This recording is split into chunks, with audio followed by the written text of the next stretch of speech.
You know it only takes 4 days to get sober, right? The worst thing that's going to happen to you when you practice drinking less alcohol is a better life. Those that feel they have a better life have less of a reason to destroy it with the one thing they were escaping that crappy life with. The cure to all alcoholic behavior, activity, responses is happiness. I haven't consumed alcohol in just about 8 years. I drank alcohol for 24 years and had a high functioning addiction for 2.5 years. And because of all that information, because I've worked with hundreds of people, I can tell you wholeheartedly with absolute scientific fact that most people can't tell the difference between drinking too much alcohol and having alcohol withdrawals. In reality, you're probably not going to have withdrawals. And what you're experiencing probably isn't withdrawals. You've just been drinking too much alcohol. The symptoms are nearly identical. Like, I have a question for you. Can you tell the difference between the shakes from drinking all night long and the shakes from not having enough alcohol in your body? If you can't tell the difference, then you're operating from a state of fear.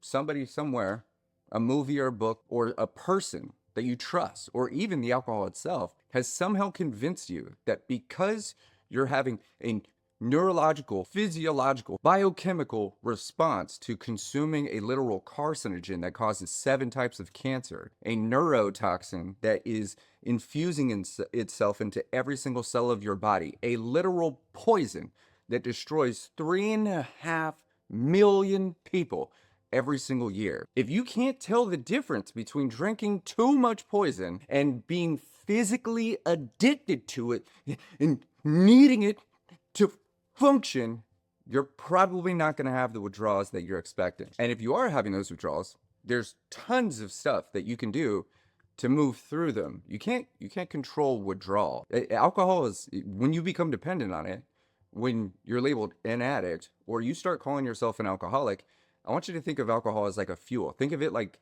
gas for the engine of your car. If you don't have any fuel, what do you think is going to happen?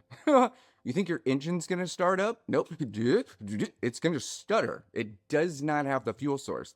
The same concept applies to the way your brain uses alcohol as a fuel mechanism. There's calories, there's energy, there's hydration, all kinds of things. If you haven't developed a full-blown dependency and or addiction to alcohol, then you're in a safer space. What that means is you actually have way more control than you think. You definitely want to be drinking more water, 100%. Water is the actual fuel source of your body. You want to be eating way more protein. Protein converts to sugar. That sugar is what your brain uses for food. You want to chill, bro. You want to relax. What are you doing going to the gym when you're starting to shake? What are you doing going for walks? What are you doing letting your anxiety get the best of you? I just watched a video. Homegirl sitting there flipping out going, I'm a failure.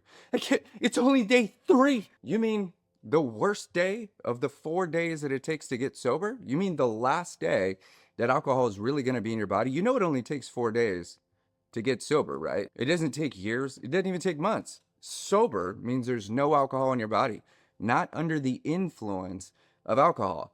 If it takes 4 days on average, 96 hours for your liver to process the remaining alcohol since your last drink out of your body, guess what you are in 4 days? Sober as sober. You can't get more sober than sober. But most people take that anxiety and the lack of numbness and go, it's getting worse. Oh my God. Dude, it's not getting worse. It feels like it is because you're less numb. That pain in your side, dude, that headache that you're starting to feel, that nausea, right? All those random aching pains in your joints, your stomach, that has been there for a very long time. It would be weird if it wasn't there. You know why? Because it would mean that your body lacks the physical capacity to recognize danger. Alcohol is danger. It's trauma. It's a poison. It's a toxin. It's a drug. It's a carcinogen. Coincidentally, we think it's fixing things, when in all reality, it's making the circumstances worse. So we feel like we need to fix it with the problem. You can't solve the problem with the problem. And here's what's even crazier. After supporting thousands of people, hell, dude, even writing a book about it, bro, beyondsoberbook.com. Most people that are afraid of withdrawals have never had them. If you're living in fear of withdrawals, the chances of you having them are very low. How do I know this? Because if you're having withdrawals, you've probably had them before. If you're afraid of withdrawals, it's because you haven't done enough damage yet. The fact that you're even wondering if you're going to have withdrawals puts you in a state where you haven't drank enough. I'm telling you this. The people that are going to have withdrawals don't wonder if they're going to have withdrawals. The people that drink like an alcoholic or even have a dependency know the withdrawals are coming when they stop. They don't question it. They don't live in fear. They don't wonder. They just keep drinking.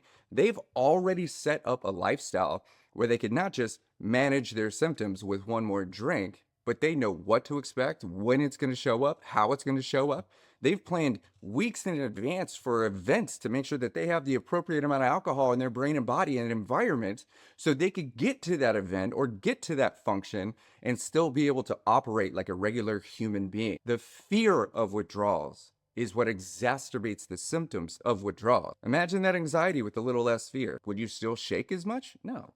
The more we understand about the brain, the more you are going to understand about your brain. The more we understand about the body, the more you're going to understand your body.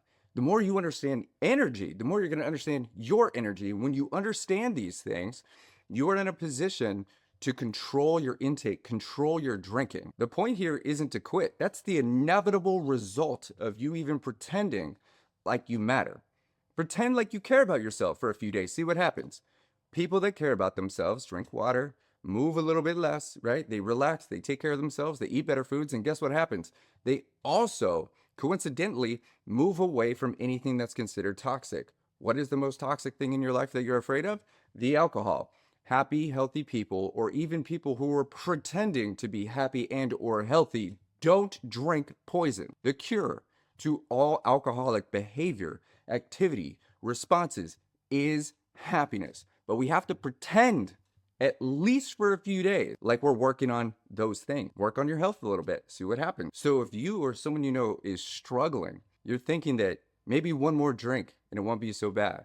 Maybe you can't imagine your life without alcohol. Maybe you've been using alcohol as your primary processing mechanism to where you don't even think about things anymore. You just drink about everything. Dude, that's why we have the book. That's why we have the program. That's why we have the communities. That's why we offer coaching. That's why we have support.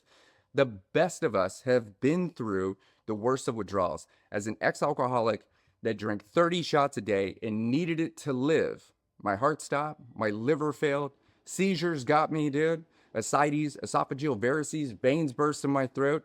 I spent 18 months just recovering, and I promise that's not you.